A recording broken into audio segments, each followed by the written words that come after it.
Hi everyone, welcome to another vlog. I'm Natalie, a Canadian children's book illustrator based in Tokyo.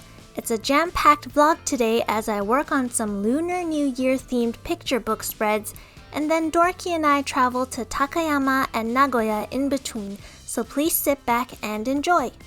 I'm starting with sketching out the layout of the picture book spread. It's useful to have a rough idea of how much space the text will take up and start filling up the page from there. I find working digitally for this step gives the most flexibility as I can move around both words and pictures with ease. I revert back to traditional mediums as I prefer the line quality of colored pencil. Usually I print out the sketch and trace it over, but sometimes I get a bit lazy and directly do this step on the iPad. I'm consulting this color scheme book as a guide to keep the spread visually cohesive. I was deciding between those two palettes. Watercolors work particularly well for rustic textures and plants as the natural granulations of the pigments give a very realistic and nuanced look. Sometimes I find the watercolor texture to be a bit too distracting though, so I might swap it with a more opaque, smooth finish in gouache. Since all my touch-ups and final layouts will be done digitally, I maximize paper space when I'm painting traditionally. That's why sometimes things are drawn in different orientation.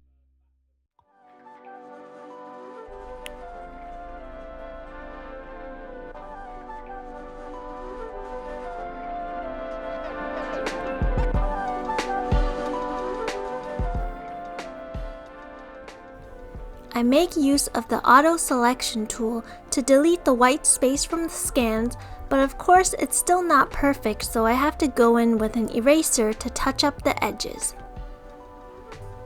The main digital touch-ups I do are add in details, refine the outline, and smoothen out textures. I find that darkening colors digitally can really give a very saturated, vibrant finish when the book is sent to print, especially when working in a CMYK color space, which is the color format for printer inks. CMYK tends to be a bit more muted compared to the on-screen color format called RGB.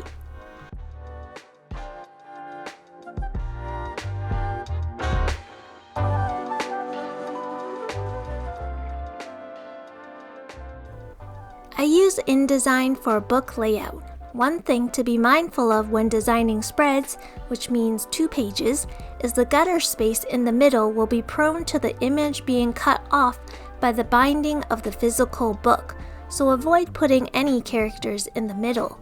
If you want colored pages all the way up to the edge, then you'll need bleed space, which might be an extra 5mm border all around the paper, which is then trimmed off in the bookmaking process. Overall, I think understanding the physical and logistical aspects of printing books will better equip the illustrator to make informed choices in their designs and layouts. Now let's take a break from work and start the first travel adventure of the year. This year, I've already got 3 trips planned across Japan, and we're starting off by taking a nearly 5-hour bus from Shinjuku, Tokyo to Takayama in Gifu Prefecture.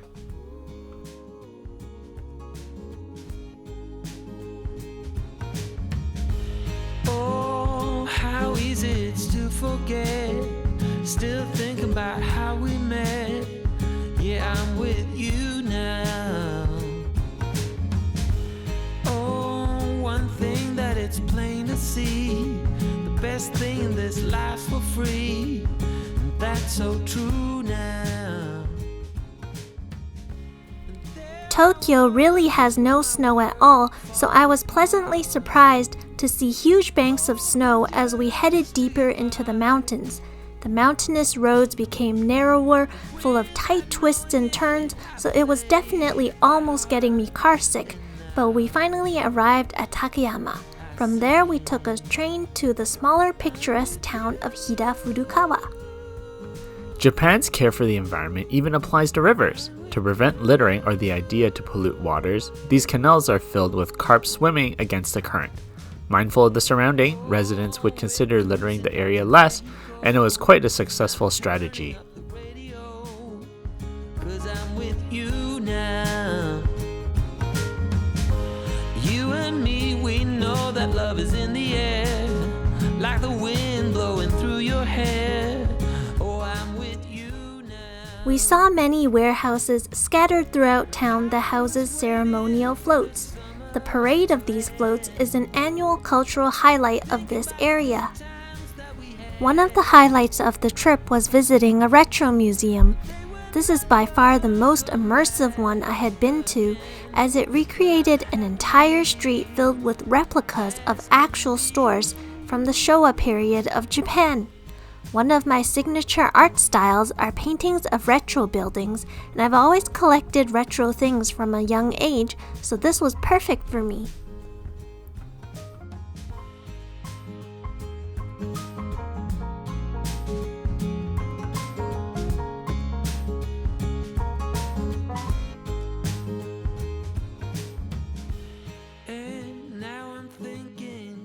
The shape design of the 60s has lots of charm to me, and the clunky and simple forms have a friendly vibe. Check out that three-wheeled car. Winter snow, keep telling all the friends we know that I'm with you now. Remember when my world was falling apart and hoping just to get by. Without knowing it, I still play it by heart and sing. I'm with you.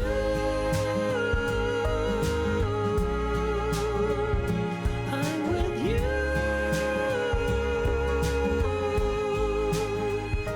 I'm with you. The museum actually has two locations, a little bit of a walking distance apart. The second location had lots of toys and interactive games you could try out. They even had a cafeteria where you could eat old school style school lunches. I'm with you.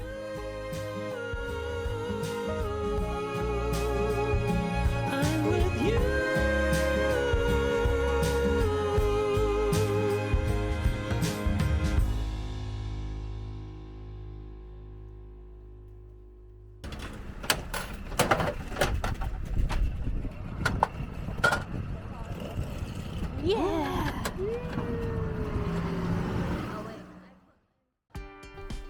Hida Furukawa is a quiet town with comparatively less tourists than the more popular Takayama.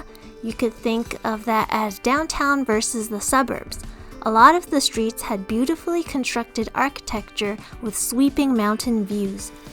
Construction is an important trade here, as Hida is famous for their exquisite woodworking. This local specialty shop sold handmade goods made from various woods. This jumbo tempura is always a treat to see, and very challenging to eat as it is easy to make a mess. Hida is also known for their Hida milk and delicious soft-serve ice cream. Back in the studio, I'm working on another spread for my book. This particular illustration is about the candy boxes filled with traditional sweets, nuts, and dried fruits popular during Chinese New Year celebrations in Hong Kong. The process is more or less the same as before, so maybe this time we'll answer some questions instead.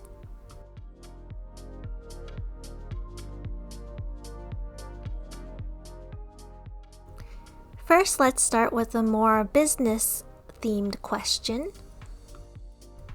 What is an insight you learned while working with clients? Whether the project may be a picture book or illustrations for branding projects, even though a solid negotiation and contract is vital in the beginning, I learned that more often than not, the deliverables initially outlined might change, and the illustrator should adapt with some degree of flexibility to ensure a smooth collaboration. A common scenario is when I'm also in charge of graphic design and print layout. The client might come back with minor text changes a multitude of times, whereas in the contract it may be only outlined 2 rounds of revisions. It's helpful to understand the value of your time, so if it was a major artwork revision that happened after client approval already, then it might have more merit to request an additional fee to cover for the time.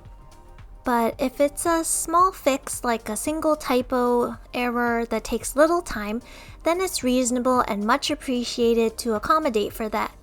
Things could work out on the flip side too, like due to the project timeline and timing of your client's feedback, you might end up delivering less than your initial estimate. And that's okay too. I think that especially in book projects or multi-image projects, it gets less about checking off boxes down to the number quantity than it is about adapting for the overall flow and effect, especially when the project requires accommodating client-provided content as well.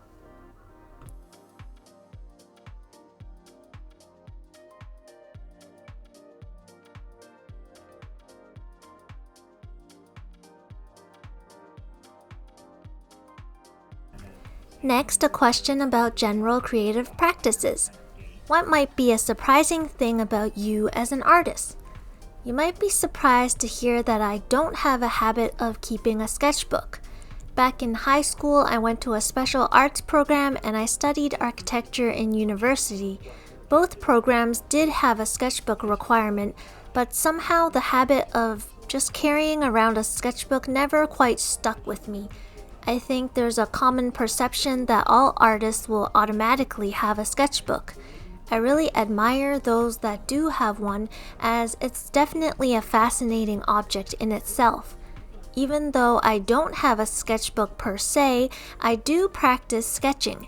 In fact, most of my illustrations, particularly my picture book work, is workshopped digitally first as a sketch. Since it's easy to cut and paste, erase the sketch on an iPad, you don't really get to see the progressive changes between ideas, so maybe the final sketch was comprised of many sketch revisions. I'll usually print the sketch out to trace over top, or directly do that on the iPad to refine the line work in the final illustration. I think also based on some freelancing lifestyle experiences in the past, I may have developed a more work-life separation brain. If I'm out on the street doing another activity, usually I'm too preoccupied to think so deeply about my own art. I'm already sitting at my desk for so many hours a day, so I want to focus on the experience of being elsewhere. I might take reference photos of something inspirational and do bookstore research though, but not enough to suddenly sit down and sketch. Do you have a unique sketchbook or lack of sketchbook practice?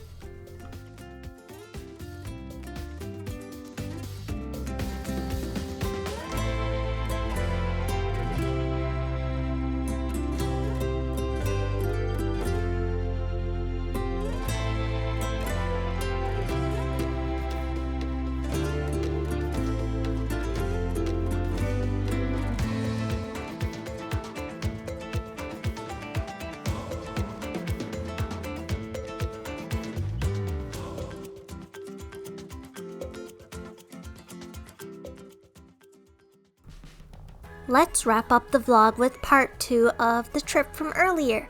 From Takayama, we took a train down to Nagoya. One of the key attractions I was highly anticipating is visiting the planetarium. It's amazing to see that this planetarium is over 50-year-old. They have a museum set of focal lenses, which they had retired for newer projection systems. It was fascinating to imagine all the lenses and levers used in the past to get the dots the exact same size we would see onto the screen back in the day. The projection was beautiful on a massive dome and the chairs reclined too. I really felt like I was traveling through the stars, a definite recommendation to visit. Aside from astronomy, there were also tons of fun interactive science exhibits too.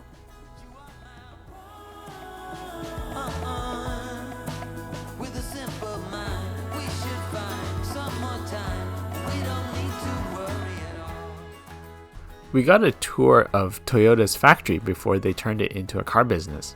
It was humble to see the evolution of their textile business. I can see the correlation between their manufacturing process evolution from creating fabrics to vehicles.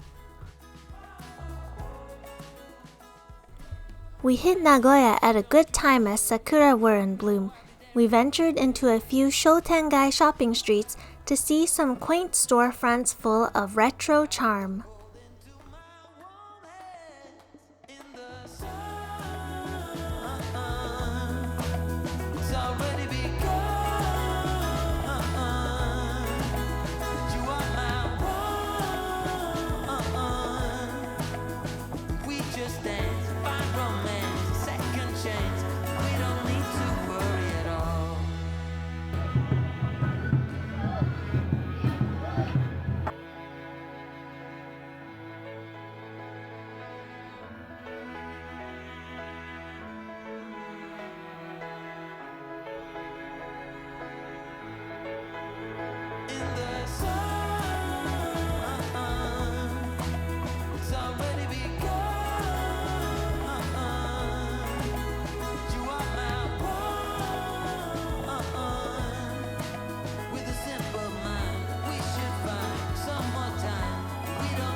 My favorite souvenir of this trip is a thrifted film camera that lit up and made really crazy sound effects. On the last day, we headed out to the suburbs. Not much to do out there, but it was quite a lovely and quiet scenic walk.